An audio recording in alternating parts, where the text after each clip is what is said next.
नमस्कार, good morning. आज हम कक्षा 11 राजनीति विज्ञान स्थानीय शासन पाठ्य पुस्तक के प्रश्नोत्तर हल कर रहे हैं और साथ ही परीक्षा में पूछे जाने योग्य अतिरिक्त प्रश्नोत्तर भी हल कर रहे हैं जो वार्षिक और अर्धवार्षिक परीक्षा में पूछे जाते हैं। पहला प्रश्न, स्थानीय शासन से क्या अभिप्राय है और ये किस प्रकार से आम नागरिकों को फ़ायदा पहुंचाता है?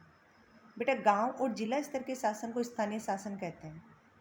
स्थानीय शासन आम आदमी के सबसे नज़दीक का शासन है। स्थानीय शासन का विषय आम नागरिक की समस्याएं, उसकी रोज़मर्रा की जिंदगी। स्थानीय शासन की मान्यता है कि स्थानीय ज्ञान और स्थानीय हित लोकतांत्रिक फैसला लेने के लिए अनिवार्य घटक है, क्योंकि हमारे आसपास के लोगों को हमारी समस्याओं की जानकारी होती है और स्थानीय शासन का फ़ायदा यही है कि इस लोगों के सबसे नज़दीक होता है और इस कारण उनकी समस्याओं का समाधान बहुत तेज़ी से और कम खर्च में हो जाता है। नेक्स्ट प्रश्न, भारत में स्थानीय शासन का विकास कैसे हुआ और हमारे संविधान में इसके बारे में क्या कहा गया है? ये प्रश्न भी पूछा गया है। बेटा, स्थानीय शासन की अगर हम बात करें तो अंग्रेजी शासन के दौरान 1882 के बाद ये निकाय अस्तित्व में आए। उस वक्त लॉर्ड रिपन भारत का वायसराय था। उसने इन निकायों को बनाने की दिशा में पहलकदमी की। उस वक्त इन्हें मुकामी बोर्ड कहा जाता था। बहरहाल इस दिशा में प्रगति बड़ी धीमी गति से रही। भारतीय राष्ट्रीय कांग्रेस ने सरकार से मांग की कि किसी भी स्थानीय बोर्ड को ज़्यादा कारगर बनाने के लिए जरूरी कदम उठाए। इसके बाद में गवर्नमेंट ऑफ इंडिया एक्ट 1919 आया और 1935 आया। जब संविधान बना तो स्थानीय शासन का विषय प्रदेशों को सौंप दिया गया। संविधान की नीति निर्देशक सिद्धांतों में अनुच्छेद 40 में इसकी चर्चा है। इसमें कहा गया है कि देश की हर सरकार अपनी नीति में से एक निर्देशक तत्व मान के चले और ग्राम पंचायतों का गठन करे। भारत में ग्राम पंचायत का आरंभ, या जिसे हम पंचायती राज कहते हैं, पंचायती राज का शुभारंभ 2 अक्टूबर 1959 में पंडित जवाहरलाल नेहरू जी के द्वारा राजस्थान के नागौर जिले में इसका उद्घाटन किया गया और स्थानीय स्वशासन को संवैधानिक दर्जा दिया गया 1993 में। संविधान के 73वें और 74वें संशोधन को संसद में कब पारित किया गया? बेटा, 1992 में संविधान में 73वां संशोधन और 74वां संशोधन को संसद ने पारित किया। ये संशोधन लागू हुआ 1993 में। अब कई बार अलग से प्रश्न ये पूछ लिया जाता है कि 73वें संशोधन का संबंध किससे है? तो गांव की स्थानीय शासन से, पंचायती राज व्यवस्था से, ग्रामीण स्वशासन से।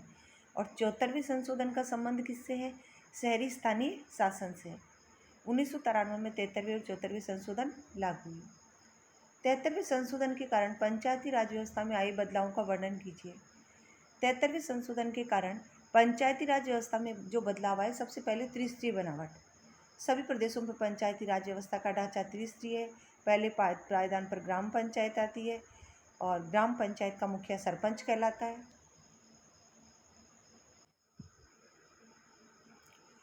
बीच का जो स्तर है, मंडल स्तर भी कहते हैं, जिसे प्रखंड भी कहते हैं, तालुका भी कहते हैं। अपने राजस्थान में इसको पंचायत समिति कहा जाता है। जो प्रदेश आकार में छोटे हैं, या मंडल या तालुका या ग्राम पंचायत समिति होती है, जो कई ग्राम पंचायतों को मिलाकर के बनती है और इसके अध्यक्ष को प्रधान कहा जाता है। सबसे ऊपर वाले पायदान पर जिला पंचायत का स्थान है, जिसको जिला परिषद भी कहा जाता है और इसमें पूरे जिले की पंचायत समितियाँ आती हैं और इसका मुखिया जिला प्रमुख कहलाता है। संविधान के 73वें संशोधन में इस बात का भी प्रावधान है कि ग्राम सभा अनिवार्य रूप से बनाई जानी चाहिए। ग्राम सभा का मतलब है गांव में रहने वाले 18 वर्ष की आयु प्राप्त प्रत्येक नागरिक को ग्राम सभा का सदस्य माना जाता है। पंचायती हल्के में मतदाता के रूप में दर्ज हर वयस्क व्यक्ति ग्राम सभा का सदस्य होता है। ग्राम सभा की भूमिका और कार्य का फैसला प्रदेश के कानूनों से होता है। इसके बाद में नेक्स्ट हेडिंग है चुनाव। पंचायती राज संस्थाओं के तीनों स्तर के चुनाव सीधे जनता करती है। हर पंचायती निकाय की अवधि 5 साल की होती है। यदि प्रदेश की सरकार 5 साल पूरे होने से पहले पंचायत को भंग करती है तो इसके 6 माह के अंदर नए चुनाव हो जाने चाहिए। निर्वाचित स्थानीय निकायों के अस्तित्व को सुनिश्चित रखने वाला ये महत्वपूर्ण प्रावधान है।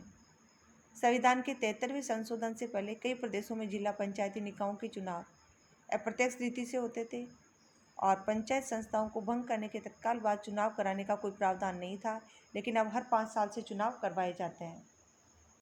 शहरी इलाका किसे कहते हैं? भारत की जनगणना में शहरी इलाके की परिभाषा करते हुए जरूरी माना गया है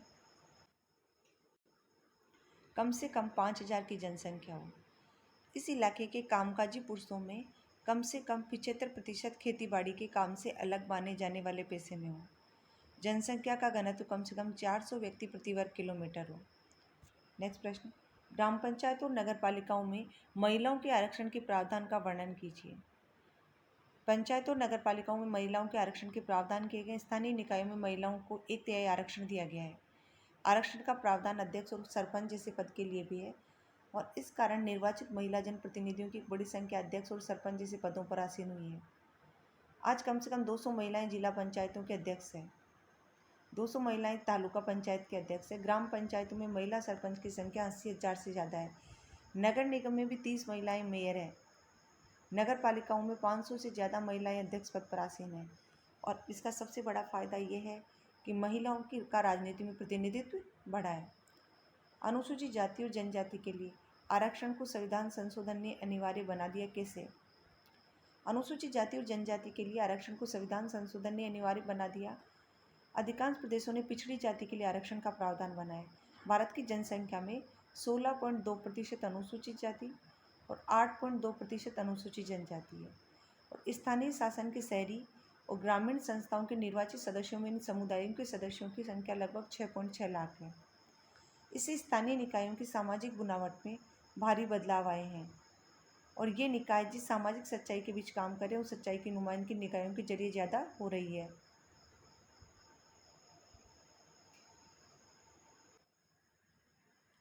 अब हम देखते हैं बेटा पाठ्य पुस्तक के प्रश्नोत्तर। पहला, भारत का संविधान ग्राम पंचायत को स्वशासन की इकाई के रूप में देखता है। नीचे कुछ स्थितियों का वर्णन किया गया, इन पर विचार कीजिए और बताइए कि स्वशासन की इकाई बनने के क्रम में ग्राम पंचायत के लिए स्थितियां सहायक है या बाधक।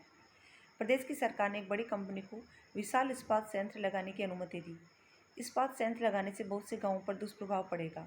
दुष्प्रभाव की चपेट में आने वाले गाँवों में से एक गाँव की ग्राम सभा ने प्रस्ताव पारित किया कि क्षेत्र में कोई भी बड़ा उद्योग लगाने से पहले गाँव वासियों की राय ली जानी चाहिए, उनकी शिकायतों की सुनवाई होनी चाहिए। ये परिस्थिति ग्राम पंचायत में बाधक है क्योंकि यहाँ पर सरकार ने ग्राम पंचायत से परामर्श किए बिना एक बड़े इस्पात संयंत्र लगाने का फैसला किया, जिससे गाँव के गरीब लोगों पर नकारात्मक प्रभाव पड़ेगा। दूसरा, सरकार का फैसला कि उनके कुल खर्चे का 20% पंचायतों के माध्यम से व्यय होगा। ये परिस्थिति भी ग्राम पंचायत में बाधक है क्योंकि इससे ग्राम पंचायत पर आर्थिक बोझ बढ़ेगा। ग्राम पंचायत विद्यालय का भवन बनाने के लिए लगातार धन मांग रही है, लेकिन सरकारी अधिकारियों ने मांग को एक ठुकरा दिया है कि धन का आवंटन कुछ दूसरी योजनाओं के लिए हुआ है, धन को अलग मद में खर्च नहीं किया जा सकता। तो इससे ग्राम पंचायत की स्कूल के भवन निर्माण की मांग को ठुकरा दिया गया। ग्राम पंचायत की स्थिति कमजोर होगी। सरकार ने डूंगरपुर नामक गाँव को 2 हिस्सों में बांट दिया। गाँव के एक हिस्से को जमुना और दूसरे को सोना दिया गया है। अब डूंगरपुर नामक गाँव सरकारी खाते में मौजूद नहीं है। इस उदाहरण में ग्राम अस्तित्व को समाप्त कर दिया गया है, ग्राम पंचायत का अस्तित्व होगा ही नहीं। एक ग्राम पंचायत ने पाया कि उसके इलाके में पानी के स्रोत तेजी से कम हो रहे हैं। ग्राम पंचायत ने फैसला किया कि गांव के नौजवान श्रमदान करें, गांव के पुराने तालाब और कुएं को फिर से काम में आने लायक बनाएं। ये ग्राम पंचायत की प्रभाविकता है, जिससे पानी की कमी को दूर करने के लिए गाँव के नौजवानों का सहयोग लेकर पुराने कुओं को कामयाब बनाने का प्रयास किया गया है। मान लीजिए आपको किसी प्रदेश की तरफ से स्थानीय शासन की कोई योजना बनाने की जिम्मेदारी सौंपी गई। ग्राम पंचायत स्वशासन की इकाई के रूप में काम करे। इसके लिए आप उसे कौन सी शक्तियाँ देना चाहेंगे? ऐसी 5 शक्तियों का उल्लेख करें और प्रत्येक शक्ति के बारे में 2-2 पंक्तियों का उल्लेख भी करें और ये भी बताएं कि क्यों जरूरी है। ग्राम पंचायत के लिए उपभोक्ता योजना की सफलता के लिए जो शक्तियाँ दी गई। शिक्षा का विकास, शिक्षा के विकास के क्षेत्र में अत्यंत आवश्यक है। शिक्षा प्राप्ति के बाद ही नागरिक अपने अधिकारों और कर्तव्यों को जान सकता है। स्वास्थ्य का विकास, ग्रामों में स्वास्थ्य शिक्षा और स्वास्थ्य सुविधाओं का प्रभाव रहता है, तो ग्राम पंचायत की अहम भूमिका इसमें जरूरी है। कृषि का विकास, कृषि ग्रामीण विकास क्षेत्र की प्रमुख आवश्यकता है। ग्रामीण जीवन कृषि पर ही निर्भर करता है। ग्राम पंचायत और सरकार के बीच ही कड़ी है। पैदावार को बाजार तक ले जाने के बारे में जानकारी देना। ग्रामीणों को अपनी पैदावार को अक्सर गाँव में बेचना पड़ता है, जिसके कारण उनको पैदावार का उचित लाभ नहीं मिल पाता। अतः आवश्यक है कि पैदावार सही समय पर बाजार में पहुंचाई जा सके। पंचायतों के वित्तीय स्रोतों को इकट्ठा करना, ग्रामीणों की पंचायतों की वित्तीय स्थिति अक्सर कमजोर रहती है, तथा गाँव के सभी स्रोतों का समुचित उपयोग करना चाहिए। ग्राम पंचायत को सरकार से ग्रामीण विकास के लिए आवश्यक धन लेना चाहिए। सामाजिक रूप से कमजोर वर्गों के लिए संविधान के 73वें संशोधन में आरक्षण के क्या प्रावधान है और इन प्रावधानों से ग्रामीण स्तर के नेतृत्व का खाका किस तरह बदला है? बेटा संविधान के 73वें संशोधन में अनुसूचित जाति के लिए, अनुसूचित जनजाति के लिए, महिलाओं के लिए सीटों को आरक्षित किया गया है। यह आरक्षण ग्राम पंचायतों, पंचायत समितियों और जिला परिषदों में सदस्यों पदों में दिया गया है। इस आरक्षण से जो फायदा हुआ है ये कि महिलाओं की व अनुसूचित जाति के लोगों की स्थिति में सम्मानजनक परिवर्तन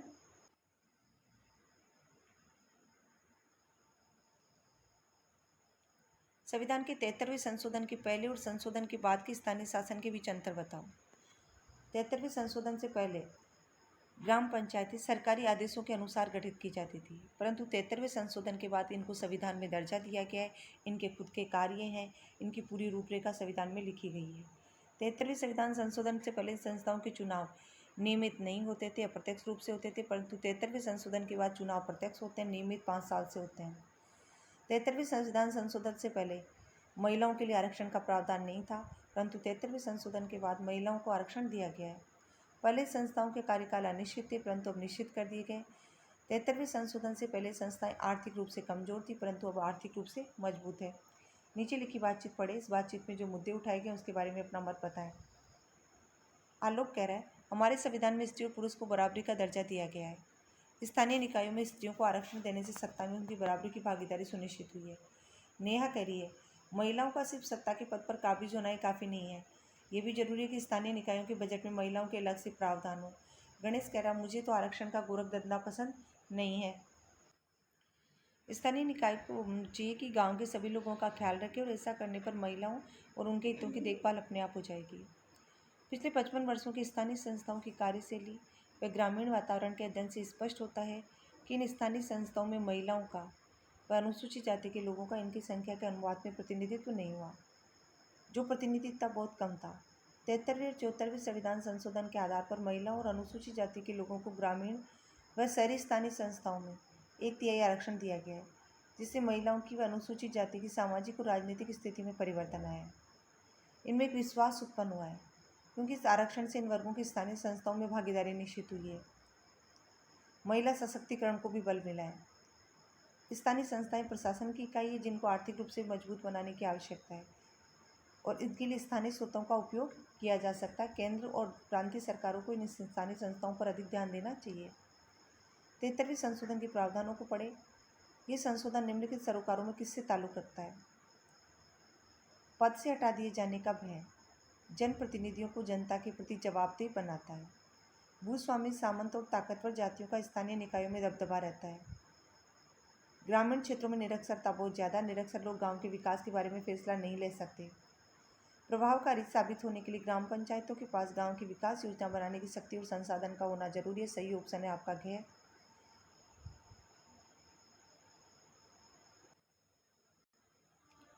नीचे स्थानीय शासन के पक्ष में कुछ तर्क दिए गए हैं। इन तर्कों को आप अपनी पसंद से वरीयता क्रम में सजाएं। बताएं कि किसी एक तर्क की अपेक्षा दूसरे को आपने ज़्यादा महत्वपूर्ण क्यों माना। आपके जानते वेंगे वेसल गांव की ग्राम पंचायत का फैसला निम्नलिखित कारणों में से किस पर और कैसे आधारित था? पहला, सरकार स्थानीय समुदाय को शामिल कर अपनी परियोजना कम लागत में पूरी कर सकती है। स्थानीय जनता द्वारा बनाई गई विकास योजना सरकारी अधिकारियों द्वारा बनाई गई विकास योजना से ज़्यादा स्वीकृत होती है। लोग अपने इलाके की ज़रूरत, समस्याओं, प्राथमिकताओं को जानते हैं। सामुदायिक भागीदारी द्वारा उन्हें विचार विमर्श करके अपने जीवन के बारे में फैसला लेना चाहिए। तो सबसे पहले वरीयता क्रम में कौन सा आएगा? ग ऑप्शन, क्योंकि लोगों को अपनी समस्याओं के बारे में जानकारी होती है। दूसरा ऑप्शन हो जाएगा क, सरकार स्थानीय समुदाय को शामिल कर अपनी परियोजना कम लागत में पूरी कर सकती है। तीसरा ऑप्शन होगा ख ऑप्शन और चौथा ऑप्शन है घ, आम जनता के लिए अपने प्रदेश अथवा राष्ट्रीय विधायिका के जनप्रतिनिधियों से संपर्क कर पाना मुश्किल होता है।